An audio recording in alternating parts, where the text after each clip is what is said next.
Así que en principio muchas gracias. Gracias a Santiago que tuvo la buena idea de invitar a Luis a que nos diera una plática hoy y unos comentarios sobre la suave patria de Ramón López Velarde, y a la galería por acoger el proyecto primero de Santiago y hacer posible también este cierre del proyecto. Quiero hacer un preámbulo para poder después escuchar a Luis con su lectura comentada sobre Ramón López Velarde. Y recuerdo que Gabriel Said en algún momento, se lo platicaba a Santiago en otra ocasión, dice que no es bueno abusar de las citas literarias. Hay un artículo que se llama Las demasiadas citas, pero bueno, hoy voy a completamente a pecar, y entonces creo que cuando uno no puede decir algo por sí mismo, es mejor decirlo en la voz de los demás, ¿no? Y entonces, en este pequeño preámbulo voy a decirles varias citas que me parece que son necesarias para tener el contexto necesario o justo para entender el trabajo de Santiago. Bueno, Luis, muchas gracias por estar aquí. Ahorita se los presento de forma. El proyecto que se está presentando aquí en Ladrón se llama Patria Impecable y Diamantina, y artículos más, artículos menos, es un fragmento de un verso de Ramón López Velarde. Este proyecto que recibe Ladrón en realidad solo es una fracción de otro gran proyecto que Santiago y yo venimos desarrollando como hace un año quizás, que se titula La fiereza de nuestra tierra. Para el proyecto con Ladrón, Santiago realizó 3 murales, que están a nuestras espaldas, el que está en esta habitación y otro que se encuentra en la calle. Y el propósito de estos 3 murales es poner en juego 3 grandes temas que Santiago desarrolla tanto en este proyecto en específico como en el de la fiereza, que es la historia, la literatura y la pintura, ¿no? En ese sentido, me parece bien interesante cómo Ramón López Velarde, la creación del poema La suave patria, en especial ese poema, también reúne al mismo tiempo esos grandes temas, ¿no? Él reúne por una parte la historia de México, ¿no? Reúne la literatura, porque es un texto literario en sí mismo, es un poema, y también pequeños momentos que quizás Luis nos va a ayudar más a entenderlos mejor y a tener esa claridad. También habla de política, ¿no? Entonces de pronto podremos ver que se van a ir dibujando 3 ejes en esta plática, que son la historia de México, la literatura, en el caso estricto de la poesía, y también todo lo que sea relativo al arte o la cultura, en especial con la pintura. Por ejemplo, las obras que están aquí de Ladrón, pues son en rigor murales, ¿no? Y en ese sentido podemos preguntarnos acerca de esto del arte en general. Quisiera primero compartirles una cita de don José Bernardo Couto, que es un personaje muy interesante.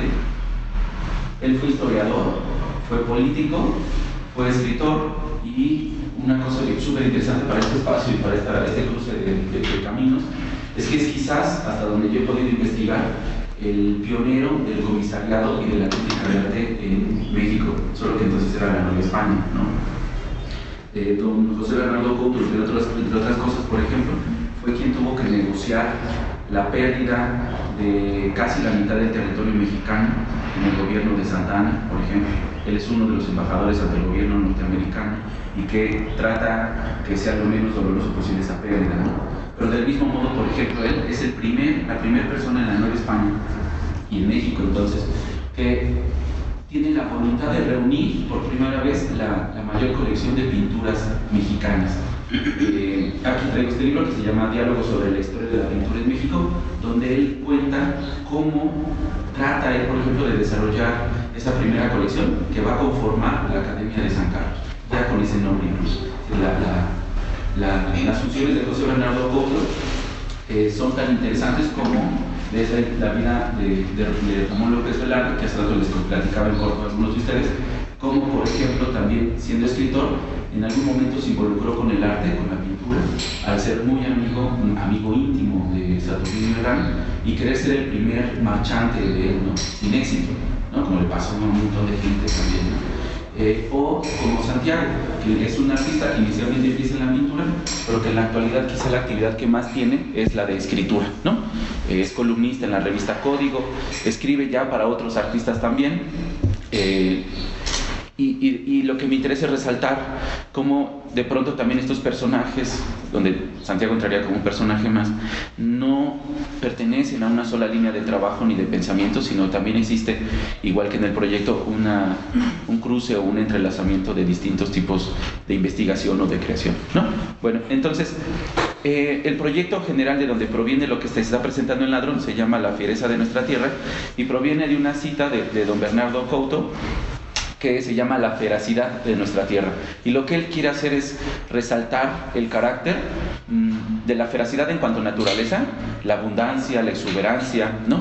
Pero también tiene este sonido como, a mí me hace recordar en el oído y en el pensamiento, en la imaginación, a la fiereza, ¿no? Este carácter férreo de una voluntad indómita en los mexicanos.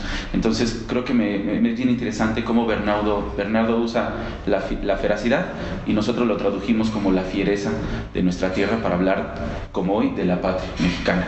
Y entonces, don Bernardo, hablando de la patria y de México, la nombra así: dulce es amar el suelo en que se ha nacido y trabajar por la patria, gozarse en sus dichas y honrarse con su nombre.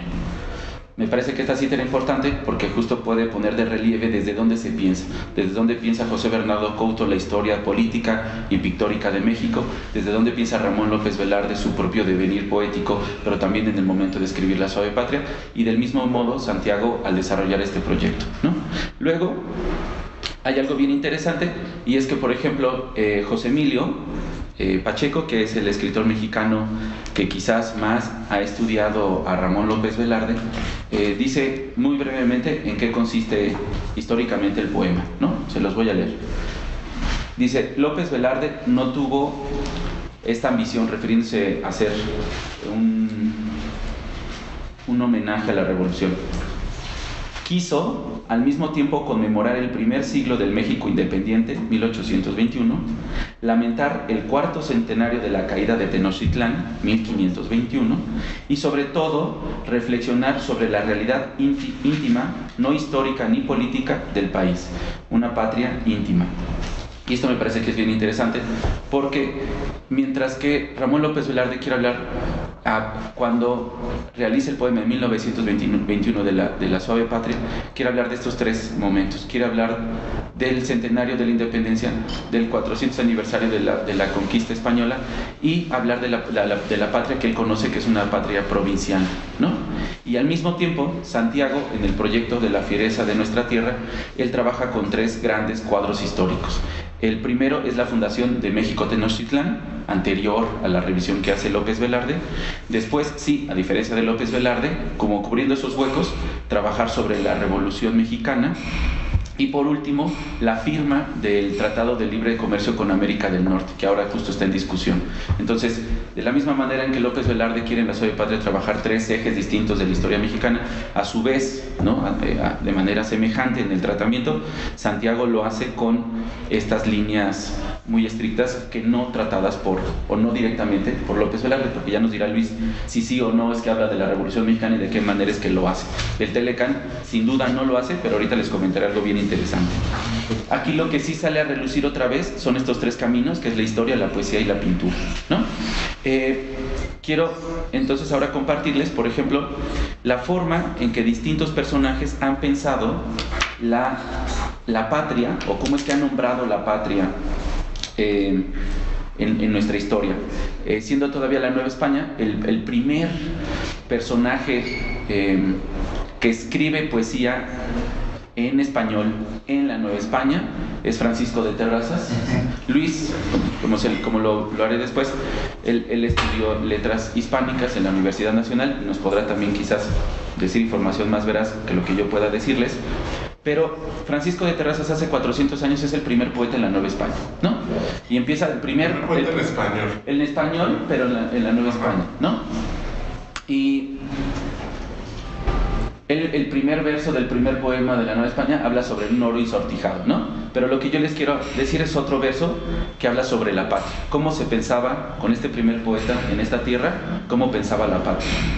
Me parece que en realidad es interesante con López Velarde. Dice él: llorosa Nueva España que deshecha te vas en llanto y duelo consumiendo. Lo voy a repetir y quizás podríamos pensar, cuando diga Nueva España, decir México, a ver qué pasa, ¿no? Llorosa Nueva España que deshecha te vas en llanto y duelo consumiendo. Me parece que, sin forzar nada, creo que habla bastante, ¿no? Luego, ahora sí, quiero compartirles cómo Ramón López Velarde piensa la patria. Bueno, eso no lo va a decir claramente Luis, pero yo solo quiero adelantar una partecita.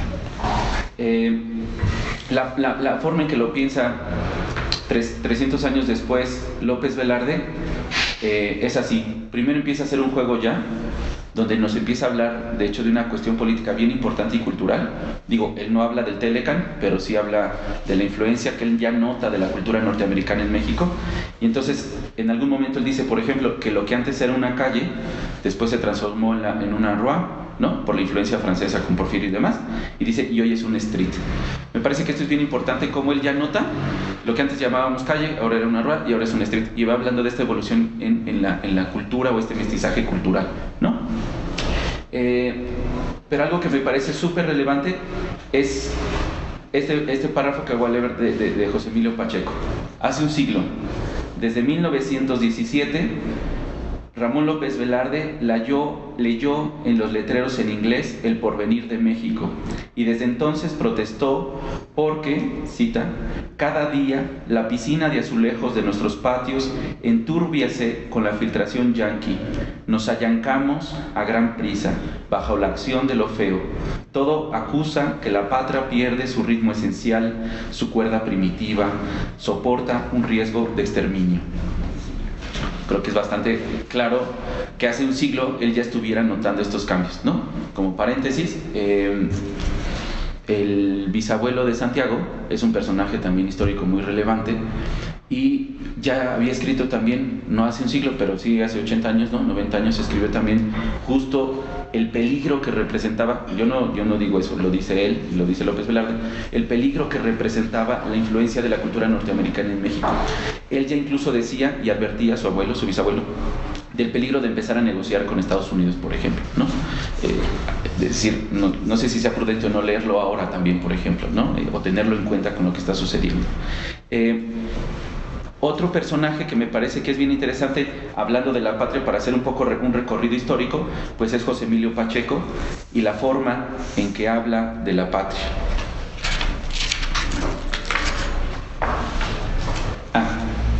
Hay algo que dice Ramón López Velarde a propósito de la muerte de Saturnino Herrán, que también fue muerto muy prematuramente.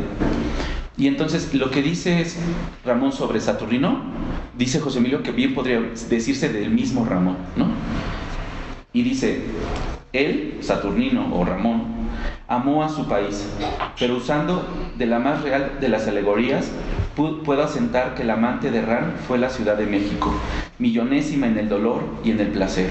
Ella le dio paisaje y figura, él la acarició piedra por piedra, habitante por habitante, nube por nube. Y algo que me gusta es que ya empieza a hablar, y eso sí nos va a decir mucho Luis, nos empieza a hablar de cómo siempre se figura a la patria, en contradicción a su propio léxico, como de una mujer, de alguien que es deseada o anhelada. Incluso aquí, un cuerpo que se puede acariciar, que se puede recorrer, que se puede amar. Por eso, y también, tanto que se puede amar, se puede sufrir, ¿no? Por eso dice esto de millonésima en el dolor y en el placer. Y me parece que en sintonía con eso, José Emilio Pacheco escribe, muchísimo tiempo después, este poema que es muy famoso, que se llama Alta Traición. Y entonces él dice, casi son, ¿no?, símiles en un texto y otro. Dice, no amo mi patria, su fulgor abstracto es inasible, pero aunque suene mal, daría la vida por 10 lugares suyos, cierta gente, puertos, bosques, desiertos, fortalezas, una ciudad deshecha, gris, monstruosa, varias figuras de su historia, montañas y 3 o 4 ríos. Me parece que lo que dice Ramón sobre Saturnino, de la forma en que amó la patria y México, hay dos elementos. Este que les decía de convertirlo en un personaje femenino, y este segundo de reducirlo a la Ciudad de México. Si se dieron cuenta, cuando Ramón habla sobre Saturnino, se refiere a México solo en la Ciudad de México. Cuando José Emilio Pacheco dice desde el título alta traición, ¿no? Que se refiere solamente a aquella que se comete a nivel nacional, a la patria, la reduce otra vez a ciertos lugares muy específicos y concretos, ¿no? Y en todo caso a la Ciudad de México, ¿no? Para ir cerrando, me parece que es bien importante que después de tener este horizonte, conocer cómo pensaba Bernardo Couto la patria, cómo la conoció Ramón López Velarde la patria, cómo la leyó José Emilio Pacheco a la patria, es bien interesante poner por último dos formas en que se lee la historia y en que podríamos nosotros repensar la historia o reflexionar sobre la historia. No importa si se trata de la historia del arte o la historia patria, como en este caso, ¿no? Una es una cita de un escritor italiano que se llama Alessandro Manzoni, y que Santiago y yo lo utilizamos como el epígrafe de todo el proyecto de la fiereza de nuestra tierra, que es el que engloba a Patria Impecable y Diamantina, que se presenta aquí. Esta cita dice: la historia se puede en verdad definir como una guerra ilustre contra el tiempo, pues quitándole de las manos los años a sus prisioneros, más aún ya cadáveres, tórnalos en vida, pásales revista y dispónelos nuevamente en orden de batalla. Me gusta, como si fuera posible, tener este ejército o esta serie de personajes y volver a tomarlos de un baúl, que es la historia, y ponerlos en juego nuevamente. Me parece que en todo caso es una de las acciones que ha cometido Santiago, ¿no? En general con su proyecto, de la fiereza de nuestra tierra, y en general en su producción plástica y literaria. Y por último, me parece que nuevamente vuelve a hacer juego un texto de José Emilio Pacheco. Me parece que está completamente en orden y concuerda.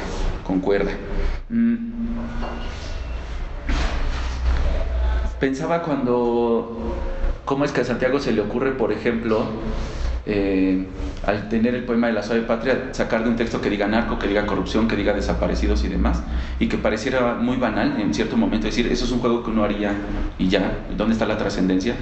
Me parece que está en el juego mismo, en el sentido lúdico, pero bastante crítico y mordaz de lo que está señalando, ¿no? Porque lo que pone o lo que devela el texto no es nada agradable, por más que es real y doliente, ¿no? Y en el mismo sentido, José Emilio Pacheco escribió un pequeño poema que se llama Ya todos saben para quién trabajan, en el cual él mismo hace escarnio, ¿no? Un autoescarnio de su propia profesión y de su condición como ciudadano de México.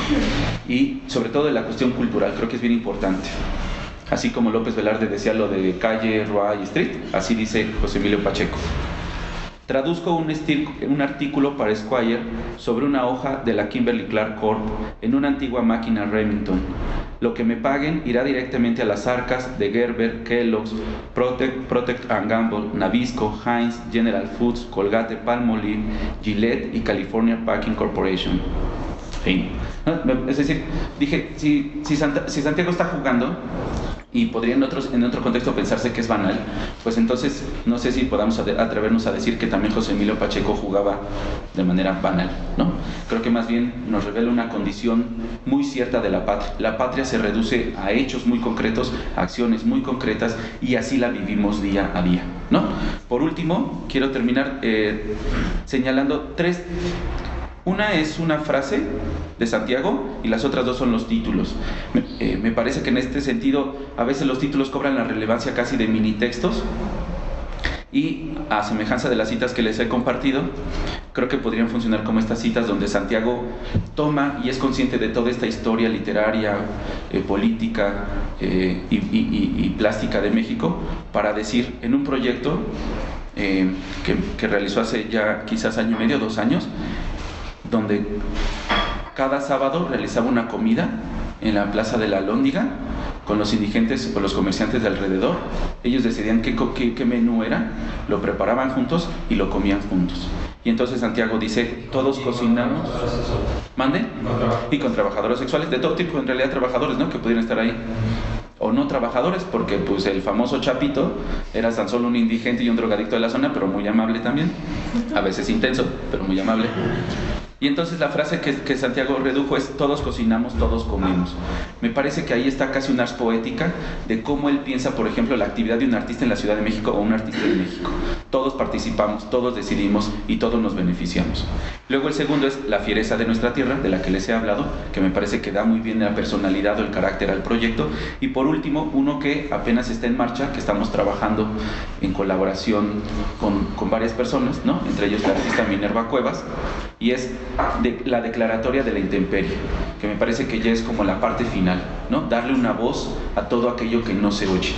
Quizás cuando se cite, y lo escucharemos ya ahora a Luis, cuando se cite La suave patria de Ramón López Velarde, no habría que pensar quizás en este discurso nacional o este segundo himno nacional, sino pensar en la particularidad de las voces que hablan en ese poema, ¿no? Él mismo es una voz particular, Ramón López Velarde, y el poema habla de esas otras voces particulares que son la provincia, por ejemplo, mexicana en el siglo XX. Entonces creo que pensar en la declaratoria de la intemperie ahora cobra sentido para mí, porque es hablar estrictamente de las personas, de relatos y de testimonios que están viviendo la patria día a día, no que la están imaginando de una manera abstracta, ¿no? Que de hecho así empieza el poema, ¿no? Me parece. Bueno, sin más, ese es el preámbulo.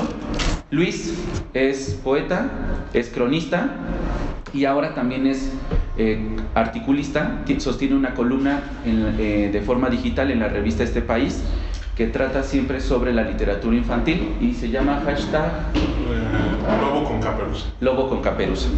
Lleva 3 entradas, visítenla, denle like, retuiteen. Y también actualmente trabaja él en el programa de Alas y Raíces, que es el programa que se dedica a la promoción y difusión de la literatura oral en México.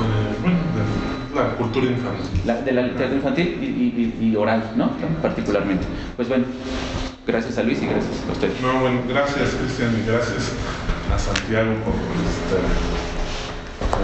por primero por recurrir a un texto que a mí me parece maravilloso, me parece un portento de texto, no nada más en la cuestión de pensarlo como desde la ideología, ¿no? Sino pensarlo como un poema que es un poema muy complejo en términos literarios y que es muy, muy divertido y que creo que ha tenido una serie de lecturas desafortunadas a lo largo del tiempo y que quienes han hecho pues, las lecturas más agudas y pues, decentes son los poetas, ¿no? Como dice Cristian en el caso de José Emilio Pacheco, pero desde muy pronto de la aparición del poema en 1921 hay una crítica muy aguda, en el sentido de una revisión del poema, no que fuera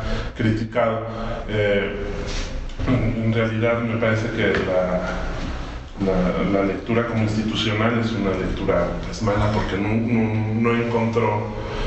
El poema es tan complejo que no es este poema como patrio, como segundo himno nacional, nunca se ha podido descifrar de esa manera, porque es un poema que habla de la patria, pero no es un poema que la vitoree, o que llame a los mexicanos a estar todos unidos y juntos y hay que luchar por la patria, porque es un poema que hace materializa, objetiva a la patria en una serie de personajes, ¿no?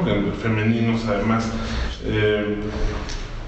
Para empezar pues tendríamos que hablar de López Velarde, ¿no? López Velarde que lo ilustra también Santiago, ¿no? En el mural que pues a ver si vamos al ratito a verlo.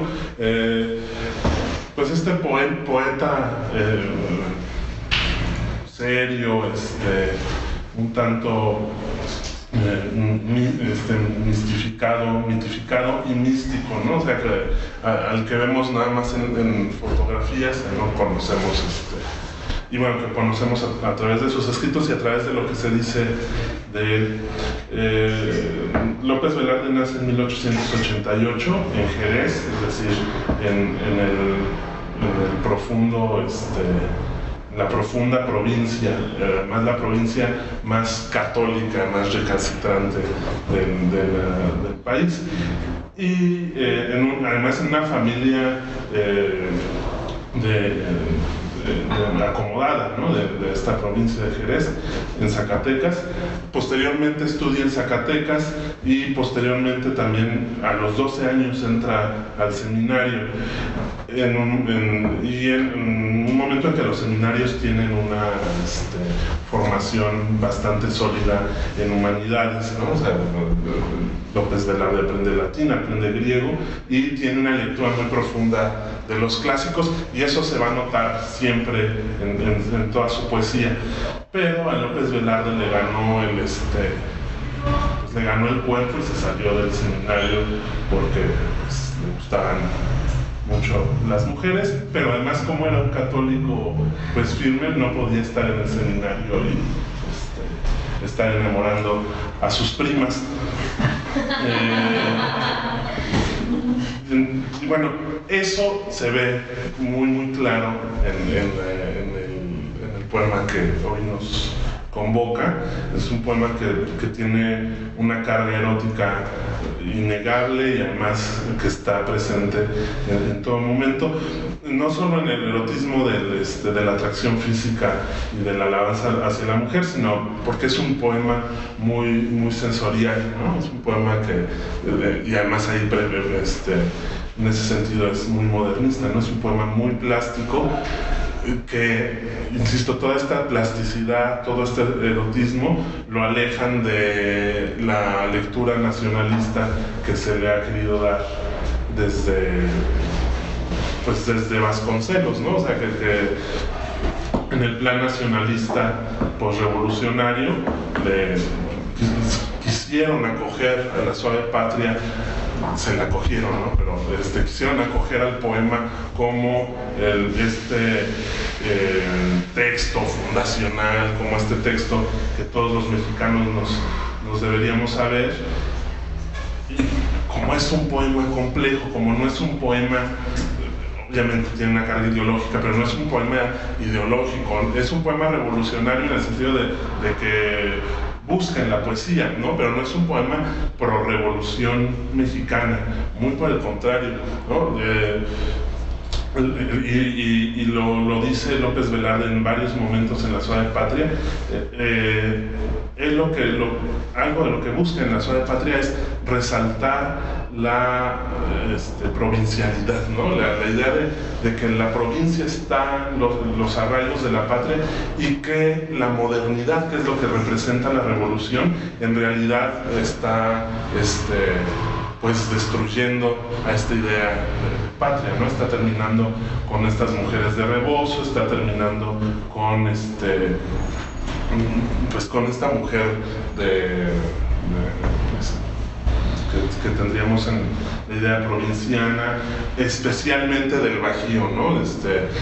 La vida de López Velarde, su juventud, bueno, muere a los 33 años, ¿no? Entonces hablar de su juventud es como un poco cacofónico, ¿no? Porque a los 33 años uno está despuntando la vida. Bueno, pero su vida transcurre entre Zacatecas, Jerez, San Luis Potosí y finalmente en la Ciudad de México, donde muere a los 33 años. Pero, digamos, es una vida que se mueve en esta provincia, porque no es lo mismo hablar de esta provincia del Bajío, del norte, ¿no? Que por ejemplo, de la provincia del sur, ¿no? Que es una provincia mucho más distinta, menos abnegada, ¿no? Una provincia más indígena, ¿no? En otro sentido.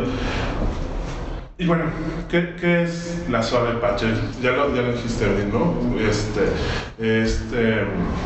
López Velarde quiere hacer un homenaje a los 100 años de la promulgación de la independencia, que además es un festejo que no tenemos tan arraigado, ¿no? O sea, nosotros festejamos el Día Nacional de México, es el 15 y 16 de septiembre, porque festejamos el inicio de la lucha por la independencia. Es una lucha además muy, bueno, todos sabemos, ¿no? O sea, no fue personada, quienes iniciaron la lucha de la independencia no sabían bien qué querían, parece que no querían exactamente una lucha para independizarse de la corona española, sino de tener un gobierno más criollo, ¿no? Más autónomo, y que deriva que en 1821 se consuma la independencia. Y esa fecha, que además acaba de pasar, ¿no? Que es el 26 de septiembre, pasa en el calendario cívico sin sin ninguna mención, ¿no? De hecho, por ejemplo, no hay ya una comisión preparando los festejos para ese centenario, que realmente sería el centenario de la independencia de México. Y López Velarde lo festeja, López Velarde lo quiere festejar porque él se siente heredero de esta casta criolla, ¿no? Que es la que finalmente logra la independencia del país. Y quiere hacer un canto al mismo tiempo que engrandezca esta idea de la provincia. López Velarde está en un espectro, si no de derecha, sí más conservador que los nacionalistas, ¿no? Sobre todo los nacionalistas de este primer momento de la posrevolución, ¿no? De Vasconcelos, especialmente Vasconcelos, ¿no? Que es quien además inicia el proyecto cultural del nacionalismo, ¿no? Con todo lo que hace por los muralistas, con todo lo que hace por los músicos, sí son realmente nacionalistas y que tienen además sus influencias en otro lado, ¿no? López Velarde tiene una influencia del seminario, ¿no? Y de la cultura que se adquiere en los seminarios, ¿no? La cultura clásica, los siglos de oro, y tiene además evidentemente lecturas románticas y lecturas del modernismo, pues latinoamericano, pero sobre todo español. Y eso se nota en este poema, un poema de 33 estrofas y 133 versos, ¿no? Que parece para los poetas locura, pero o para la gente en general, si escribes en un punto y tú. Ajá, pero bueno, ahorita 133 versos se leen en 8 minutos, ¿no? Pero no escribir. No escribirlos, no, ni menos con la serie de alegorías y referencias que hace, que es a donde me gustaría centrarnos, que la estructura del poema inicia con un proemio, luego tiene dos actos interrumpidos por un intermedio. En la primera parte lo que hace López, bueno, en el proemio anuncia que va a cantar de la patria. Después, en el primer acto, describe a la patria, ¿no? Que es cómo es la patria materialmente. Hace algunas referencias a la historia. Viene el verso tu mutilado territorio, se viste el mercado de Avalonio, haciendo referencia muy evidente a la pérdida de los territorios de Texas y de California del siglo XIX, ¿no? Durante, además, pensemos que además López Velarde nace en 1888. Su familia, muy probablemente sus papás, vivieron durante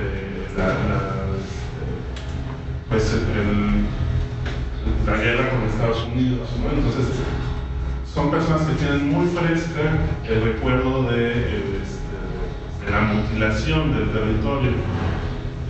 Si es algo además que todavía no sigue calando, ¿no? Como históricamente se habla de Maximiliano y de Santana como un traidor, cuando es algo que, bueno, ya sucedió y pero sigue calando, ¿no? en este orgullo patrio revolucionario. Entonces hace esta alusión, ¿no? Después viene un intermedio en el que se habla muy específicamente del periodo de la conquista y habla de Cuauhtémoc como figura, como metonimia de toda la cultura prehispánica. Es el único momento en donde, además de toda la obra de López Velarde, en donde se refiere a la cultura prehispánica como una cultura fundacional, ¿no? Es algo además raro pensando que él es un poeta declarado y además católico en su poesía, ¿no? No es nada más que sea católico y que fuera a misa, sino que su poesía es una poesía católica que además se ve en la Suave Patria. Y posteriormente el segundo acto es todo este desencanto de López Velarde por esta modernidad que está terminando con la vida de provincia, ¿no? Que incluso había en la capital en algún momento y que ya no estaba siendo tal. El desencanto de la patria de López Velarde tiene que ver con que vive sus últimos años aquí en la ciudad. Bueno, no sabía que eran sus últimos años, pero vive, se muda a la ciudad porque es donde además, a la Ciudad de México, porque es donde además hay una vida cultural en donde podría ser mucho más que maestro de secundaria, ¿no? Aquí en los últimos años se dedica a las clases en bachillerato y en la Universidad Nacional, que era una forma que tenían que tenía Vasconcelos de, digamos, de becar a los intelectuales y a los artistas, ¿no? Dándoles cátedras o dándoles algunos puestos en las escuelas, ¿no? O en las instituciones de cultura. Cosa que no ha cambiado. Cosa que no ha cambiado. Porque lo que hacía Vasconcelos era, o te dabas eras profesor, como lo dices tú, además era en el antiguo colegio San Ildefonso, que era la preparatoria, porque ahí se estudiaba, él fue maestro ahí de literatura, era maestro. Ahí en Mascarones, porque también daba clases. O te mandaban a París necesariamente becar un año. O sea, que por ejemplo fue algo que no tuvo López Velarde, ¿no? López Velarde no conoció el mar, por ejemplo. Eso es una... y hay una nostalgia por el mar, ¿no? En algunos de sus poemas. Y en la Suave Patria, que además es un poema que habla del país, de México y del territorio, no se menciona una vez al mar. Hay una alusión a Marítima, a la Mancha, pero no se habla del mar de México. ¿Dónde? Ni del Golfo ni del Pacífico, que además pensaríamos que en un poema que hable sobre México, pues tendría que hablarse sobre los litorales, la naturaleza. Sí, en un poema que se exalta la naturaleza, no haya una alusión al mar de México, pues es que el tipo no conoció el mar. Lo cual resulta pues, políticamente muy triste, pero también pues es una feliz coincidencia para el texto, ¿no? Porque además, o sea, yo insisto, no es el poema nacionalista. Por ejemplo, Cortés, ¿no? Cortés en la época virreinal. Bueno, habla de Cuauhtémoc, por ejemplo, no menciona conquistador, se conquista. Cortés, bueno, y Bernal Díaz del Castillo y todos los cronistas de Indias hablan del mar. Él no habla del mar porque no lo conoció. Y bueno, entonces esa sería la estructura del poema, ¿no? De 4 momentos: el proemio, el primer momento en donde se escribe México, el intermedio que habla de la conquista como algo doloroso pero fundacional, ¿no? En ese momento también habla, por ejemplo, de Maximiliano, ¿no? Cuando menciona a Carlota como una metonimia del matrimonio de Maximiliano y Carlota y del imperio, ¿no? De cómo México cómo la patria se libera del imperio. Y un último momento que es más es la parte más larga del poema, en donde expresa su desencanto y cierta esperanza por el país. El poema lo fecha el 24 de abril de 1921 y fallece después en junio, el 18 de junio de 1921. O sea, muy poquito después de que aparece el poema publicado en Son de Marzo, que es el título del libro en el que aparece La Suave Patria. Y a partir de ahí empieza a tener lecturas muy importantes por parte de los intelectuales y a tener intentos de apropiamiento por parte de pues como de la cultura oficial, pero a mí me parece que nunca ha logrado ser este poema que nos haga sentir como mexicanos, ¿no? Porque me parece, no porque sea un poema difícil, que sí tiene muchas referencias difíciles, y ahorita platicamos de un par de ellas, pero al ser un poema, como bien decía Cristian, que es un poema muy intimista, me parece que logra conectar con otras cuestiones, no necesariamente un sentimiento nacionalista, ¿no? Me parece que lo que logra es más conectar, pues justo con los sentimientos eróticos de cada quien, mucho más que con un sentimiento de amor a la patria, y en ese sentido me gusta más, ¿no? Leerlo así, porque finalmente López Velarde no puede amar una patria que lo excluya a él, ¿no? O sea, porque si bien somos un país con una fuerza católica muy fuerte y que además la cultura de casi todos nosotros está muy permeada y muy influida por la cultura católica, el discurso oficial es en contra del catolicismo, ¿no? Y por lo menos en estos momentos, poquito después se va a desatar la guerra cristera, que además la guerra cristera va contra las familias como la de López Velarde, ¿no? Una guerra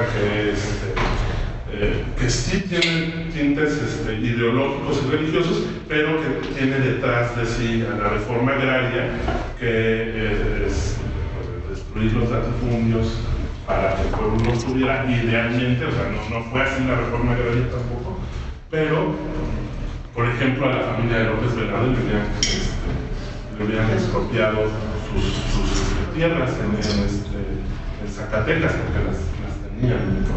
Y que en realidad una buena parte ya habían perdido de sus ingresos y de sus propiedades, ya los habían perdido porque como una de las consecuencias de la revolución estaba esta parte. Ellos no pertenecían a una familia tan acomodada, pero era una familia estable, digamos que va a ser una clase media que podía tener acceso a la educación, ¿no? Y que tenían tierras y propiedades heredadas de muchos tiempos, que además fueron los que realmente sufrieron la reforma agraria y la guerra cristera. O sea, ¿no? Los grandes latifundistas siguieron teniendo sus latifundios o los cambiaron por acederas, ¿no? Minas, etcétera, ¿no? Pero digo que una de las consecuencias evidentes de que va perdiendo su familia estos ingresos, una es la muerte del padre y él tiene que asumir la responsabilidad, y otra es tanto así que se tienen que mudar hacia México porque, como decías, no solo representaba el sitio cultural más importante en México en esa época, sino también profesionalmente para desarrollar un trabajo y tener unos ingresos seguros, ¿no? Tanto así que de tener una muy buena casa y propiedades en Zacatecas terminen viviendo toda la familia y se los traen en el 19, ¿no? Se los traen a vivir a la Ciudad de México y viven déjalas después, eso llamaría una vecindad, ¿no? Pero en realidad no era una ciudad, como lo es esta, ¿no? Estamos nosotros ahora, sino eran una serie como de conjuntos de departamentos, ¿no? De pequeñas casas, ¿no? Pero eso ya marca, de hecho, desde la casa que puedes tener en provincia y la comodidad que puedes tener al llegar a la ciudad y tener que estar ahí, creo que dice bastante, de hecho, de esta situación. Sí, que además muere un poco víctima de esa pobreza, ¿no? O sea, de neumonía, una neumonía maligna, en su departamento, ¿no? Con toda su familia. Bueno, pero platiquemos del texto, ¿no? Hay una serie de imágenes que el texto tiene, que pueden parecer muy opacas, y que justo por eso es poesía, ¿no? Si no, pues diría las cosas como van y que pues le dan un misticismo al poema y lo vuelven fabuloso y lo alejan de este discurso nacionalista unívoco que convoca, por ejemplo, el himno nacional, ¿no? El himno nacional dice lo que dice y no hay posibilidad de interpretación. La suave patria, por fortuna, sí. Tiene por ahí, no sé si tú recuerdas algún verso que te llame la atención. Sí, hay varios, pero antes quisiera hacer una interrupción porque hay algo que es importante, porque una cosa es la voluntad del autor, que él nunca quiso hacer ese poema, le insistes y estoy de acuerdo contigo y Pacheco también, ¿no? Pero otro es lo que han querido hacer con el poema, ¿no? Entonces, no en balde, cuando él muere, Vasconcelos, que era su amigo protector, políticamente y como un mecenas, ¿no? Es de hecho el intermediario para que la revista El Maestro, que tenía una distribución internacional, porque dentro de Hispanoamérica con 60.000 ejemplares, ni siquiera ahora poetas tienes, ¿no? Mexicano, regular, tienes, ¿no? Él fue el que promovió que se publicara por primera vez la Suave Patria en esa revista, ¿no? Es Vasconcelos el que lo genera. Cuando muere López Velarde, es el promotor de que se le lleven a cabo un homenaje póstumo a nivel nacional y tal cual en el discurso ¿cómo se llama? Funerario, ¿no? Dice que es el poeta nacional. Ahí empieza esta noción de querer convertirlo en el poeta nacional y su obra en el poema nacional. Y tanto así, el que gobernaba, Santiago es enemiguísimo de Álvaro Obregón, el general Álvaro Obregón, también le gustaba escribir poesía, ¿por qué no? Marta Salud también escribía poesía, por cierto, ¿no? Pero solo para cerrar esta parte, Obregón le gustaba leer poesía y dijo, acá de morir un poeta, y me estás diciendo tú, que eres el ministro de Educación, que es el gran poeta mexicano, yo no lo conocí, me das el texto y es fabuloso. En la primera oportunidad que tuvo Álvaro Obregón en un discurso público como presidente, reciba la titular. Es decir, lo que estamos diciendo no es porque sea una cuestión abstracta, hay hechos ajenos a la voluntad del autor, obviamente, pero que sí están insistiendo en convertirlo en ese discurso nacional, como digamos, Moncayo tampoco ha querido, ¿no?, que su obra sea nacionalista, pero ahí tenemos el Papango, y órale que ahí es nacional, ¿no? Y en el metro se pone en la línea $12, para las mañanas lo escuchas, ¿no? En fin, perdón. Pero de los versos, hablando, hay una cosa que me gusta mucho y me recuerda mucho en los términos del arte, la pintura obviamente, de José María Velasco, ¿no? Ese verso, que además es muy divertido, ¿no? Como es infantil, pero me regañarías tú. Infantil en el sentido de que habla del tren, como si fuera caminando de frente. Exacto. Pero eso es muy plástico. Esos versos me gustan a mí particularmente. Creo que esa parte es la más plástica del poema, ¿no? Cuando además acá el inicio de la actividad. Que además lo implica muy bien, ¿no? O sea, cómo habla de la patria en términos de su paisaje y de la inmensidad del paisaje, ¿no? Tu superficie es el maíz, tus minas el palacio del rey de oro, ¿no? Tu cielo las garzas, el desliz. Y después viene esto, ¿no? Tu patria todavía es tan grande que el tren va por la vía como alienando de juguetería. Y es totalmente eso, un cuadro de Velasco. Sí, hay una imagen, de hecho, de uno de los cuadros con este tren. Ajá, que se ve así pequeñito. Bueno, si fuimos a una escuela pública, seguramente recordaremos el libro de fotografía. Y si no, combinamos ello en un año, ¿no? Pero bueno, les decía, de la única referencia marítima que hay en el libro, en el poema, eso cuando él empieza, en el proemio, ¿no?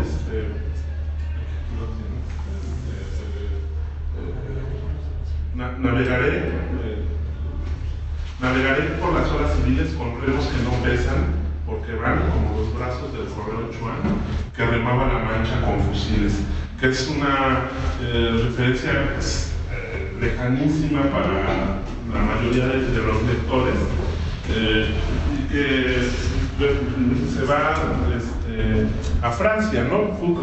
Justo a la Revolución Francesa, cuando los chuanes, que eran campesinos al mando de Jean Chuan,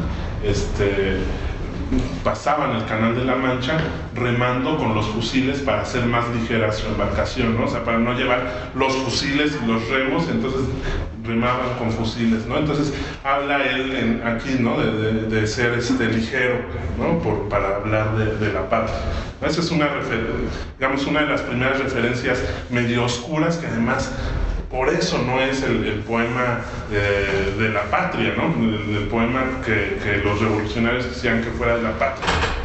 Aunque ahí habla de la Revolución Francesa, ¿no? Pero no como una referencia ideológica, sino más bien como una referencia plástica.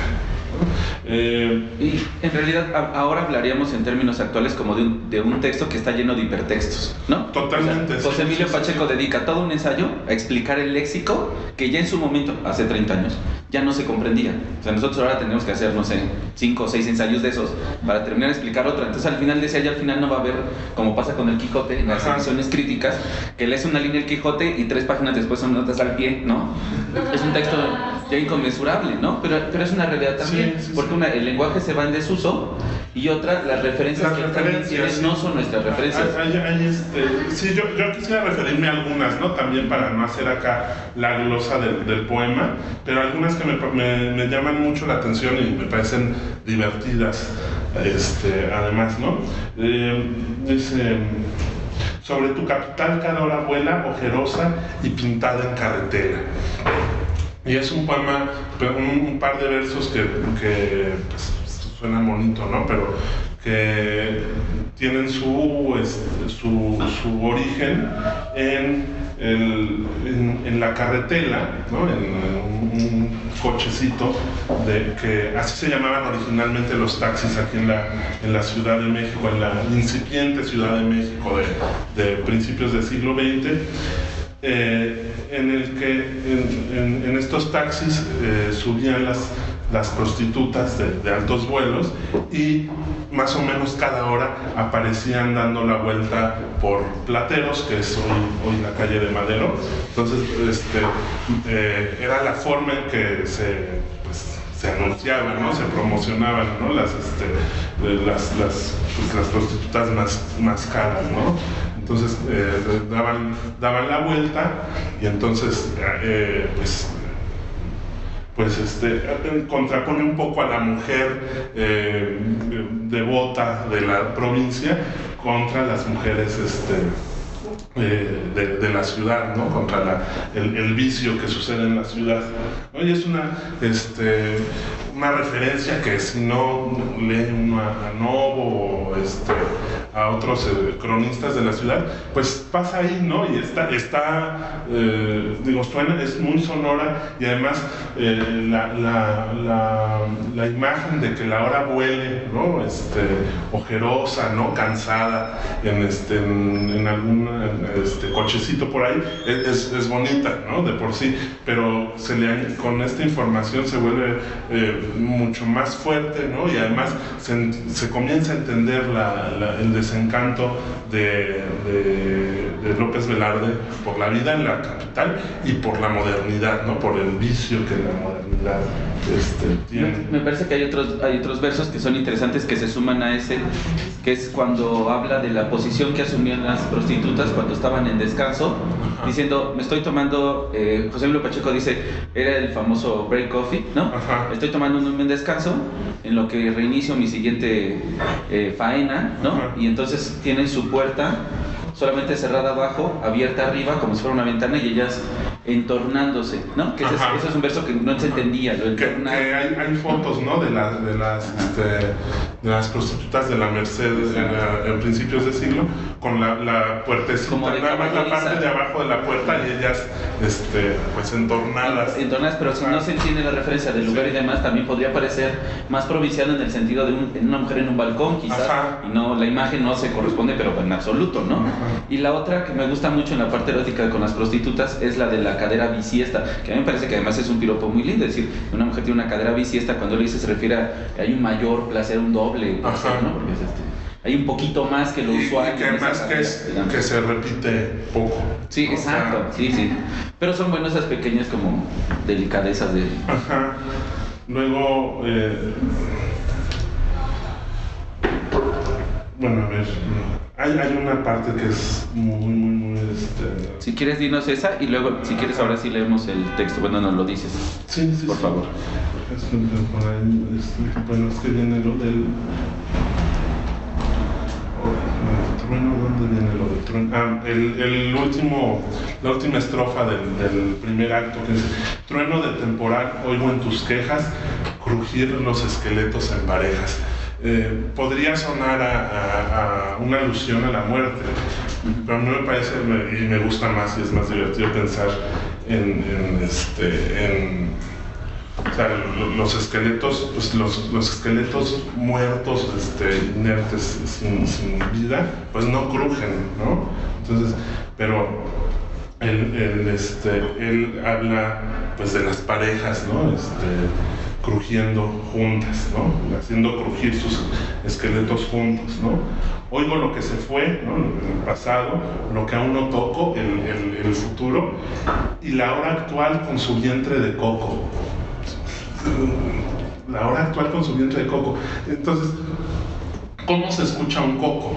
¿No? O sea, porque oye lo que se fue, oye lo que vendrá, y oye a la hora actual con su vientre de coco, ¿no? Entonces, pensemos en el coco, ¿no? En esta fruta. Si la tocas, si toco el coco, suena hueco, ¿no? Entonces, pensando esta imagen, ¿no? Como el presente como un hueco, ¿no? Como algo que no pues como que no tiene sentido, que no tiene un alma que lo que le dé sentido, ¿no? Y en ese sentido hay como una total correspondencia con lo que está haciendo Santiago, ¿no? O sea, como poner o sea, subrayar ciertas frases y ciertas letras, ¿no? Poner en manifiesto el sinsentido actual, ¿no? La hora actual con su vientre de coco. Bueno, y así nos podríamos ir con un montón de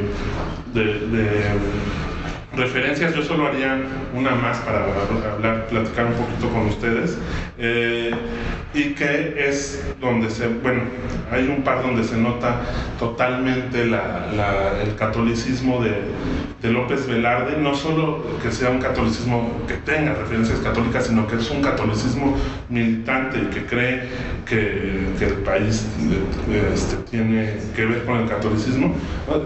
Habla en su desesperanza: te dará frente al hambre y al obús, es decir, frente a la miseria y frente al obús, ¿no? Frente al fuego, frente a la guerra, un higo, San Felipe de Jesús. San Felipe de Jesús es el primer santo mexicano, un santo del siglo XVIII, un jesuita martirizado en Japón. Pues sus reliquias están en la catedral, y él habla de San Felipe de Jesús como una metáfora de todo lo que significa Dios pensado desde lo católico, ¿no? Y al final, ¿no? Sé siempre igual, fiel a tu espejo diario, 50 veces es igual el ave taladrada en el hilo del rosario.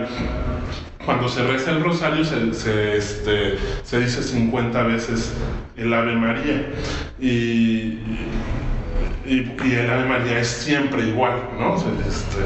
Y pues es más feliz que tú, patria suave, ¿no? Entonces, sí, a mí me parece que es un poema para leerse muchas veces y para buscar estas referencias desde la cultura clásica hasta la cultura popular, ¿no? Hay unos momentos muy bonitos, bueno, habla del santo olor de la panadería, habla de las virtudes del mujerío, ¿no? de las mujeres, de los niños, de las vendedoras de chía, ¿no? Del rebozo. Hay una estrofa. Pero Felipe de Jesús, ¿de qué época es? San Felipe de Jesús es un santo del siglo XVIII. Del siglo XVIII. Ajá, de principios del siglo XVIII. Lo canonizan como en 1750 por ahí. Un santo jesuita. Una coincidencia interesante es que la primera escuela dedicada a las artes y los oficios, que los oficios eran carpintería y al mismo tiempo era pintura, ¿no? Por eso es que hay como una hermandad entre los oficios y las artes, y la artesanía y el arte, o el arte culto, ¿no? El arte popular. Y es que la primera escuela se llamaba así, ¿no? La escuela de San Felipe de Jesús. Era igualmente impartida desde la iglesia porque no existía otra manera. El convento desapareció en 1791, ¿no? Pero es dedicado a este santo patrono, de hecho. Y bueno, frente contra la imagen de las prostitutas en la ciudad, ¿no? Habla, por ejemplo, creeré en ti mientras una mexicana en su tápalo, ¿no? en su chal, en su rebozo, lleve los dobleces de la tienda a las 6 de la mañana, de un rebozo nuevo, y al estrenar su lujo quede lleno el país al aroma del estreno, ¿no? Es decir, frente a la prostituta, ¿no? Que está ojerosa, ¿no? Y que está ahí pintada en carretela, están las mujeres provincianas que salen a las 6 de la mañana con su rebozo a comenzar a trabajar, ¿no? Bueno, el otro también es trabajo, ¿no? Pero es como muy rey, ¿no? Totalmente. La cuestión de la bohemia y el parroteo. Sí, pero él siempre bueno, por lo menos aquí en la Suave Patria conoce esa vida y seguro gozó de esa vida, pero lo contrapone a la virtud, ¿no?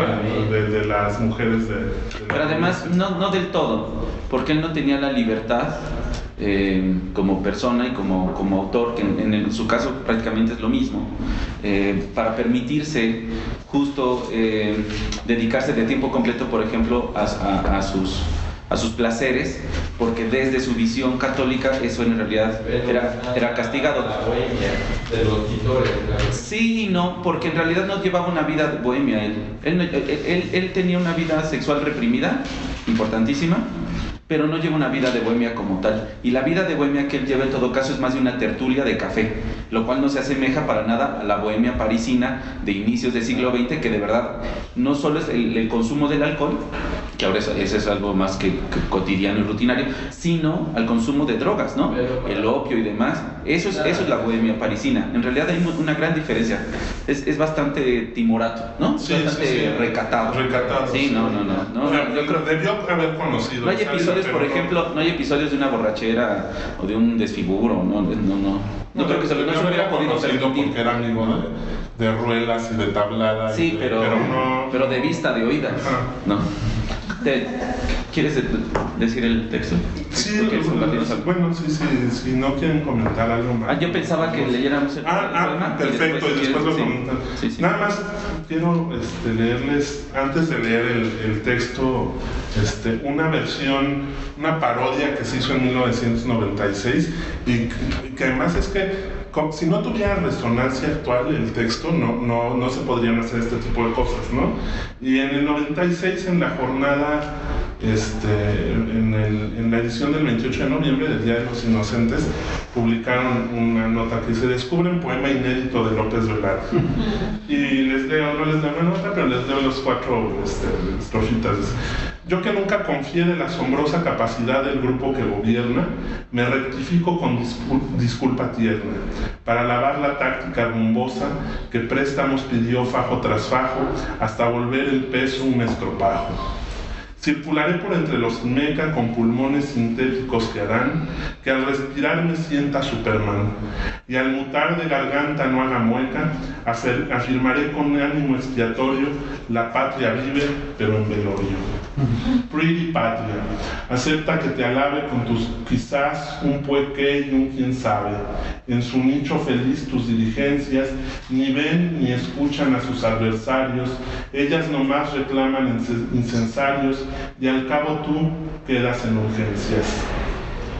Country, tu tierra cultivable es la azotea, tu patrimonio el feudo de Salinas, y tu futuro refulgente sea, si te acomoda vivir en ruinas, desde el cielo te ordenan que seas casta, o no te alcanzará para la canasta. bueno, sigue siendo muy actual esa parodia, pero insisto, o sea, lo interesante acá de la parodia es que no podría ser sino, o sea, si el poema ya se hubiera acabado, ¿no? Se hubiera gastado. En fin, pues vamos con López Velarde. Suave Patria. Yo que solo canté de la exquisita partitura del íntimo decoro, alzo hoy la voz a la mitad del foro, a la manera del tenor que imita la gutural modulación del bajo para cortar a la epopeya un gajo. Navegaré por las olas civiles con remos que no pesan, porque van como los brazos del correo Chuan que remaba la mancha. Diré con una épica columna, la patria es impecable y diamantina. Suave patria, permite que te envuelva en la más honda música de selva, con la que me moldeaste por entero, al golpe cadencioso de las hachas, entre risas y gritos de muchachas y pájaros de oficio carpintero. Patria, tu superficie es el maíz, tus minas el palacio del rey de oros, y tu cielo las garzas en desliz y el relámpago verde de los loros.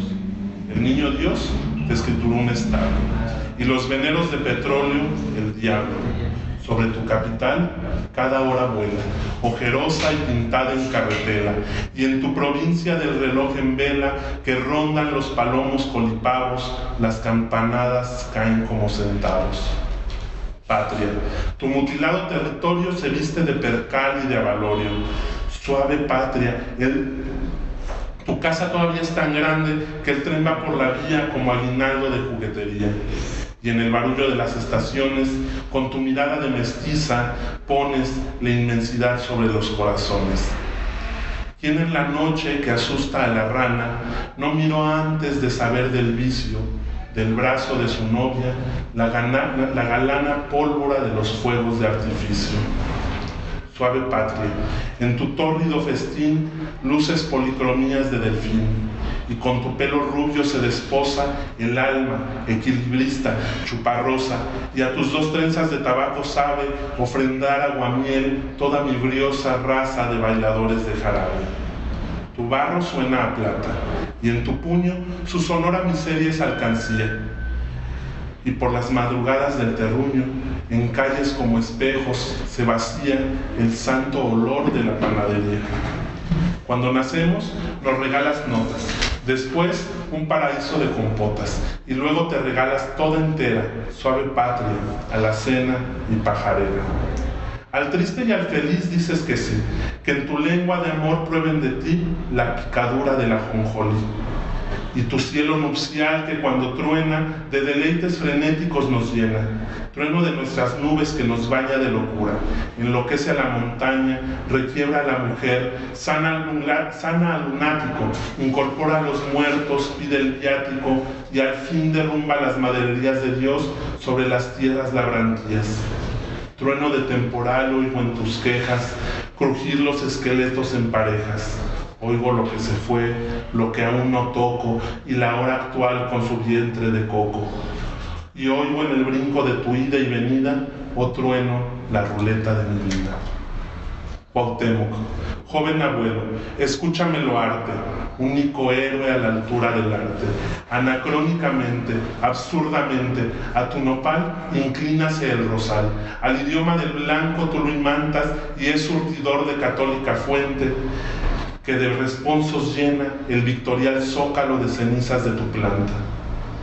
No como a César el rubor patricio, te cubre el rostro en medio del suplicio, tu cabeza desnuda se nos queda hemisféricamente de moneda, moneda espiritual en que se fragua todo lo que viviste, la friagua prisionera, el azoro de tus crías, el despertar de tus mitologías, la malinche, los ídolos al nado, y encima haberte desatado del pecho curvo de la emperatriz como del pecho de una codorniz.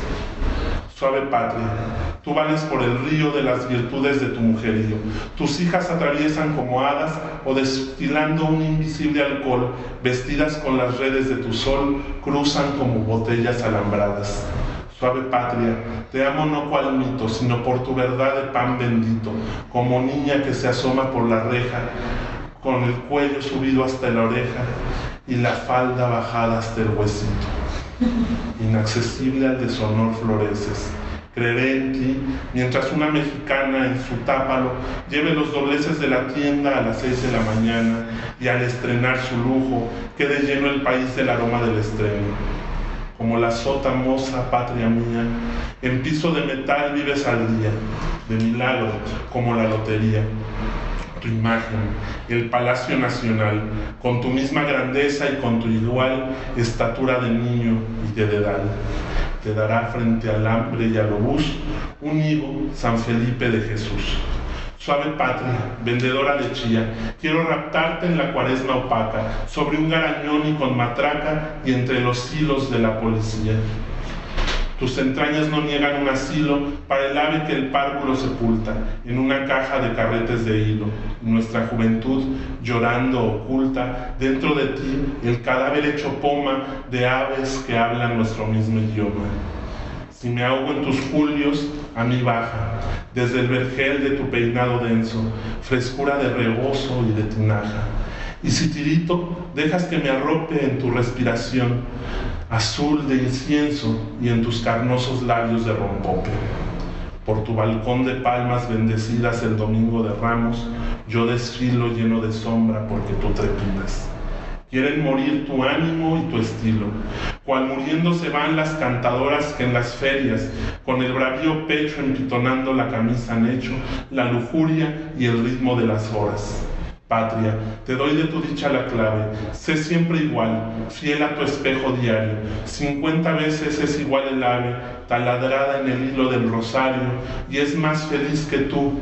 Patria, suave, sé igual y fiel, pupilas de abandono, sedienta voz, la trigarante faja en tus pechugas al vapor, y un trono a la intemperie, cual una sonaja, la carreta alegórica de paja.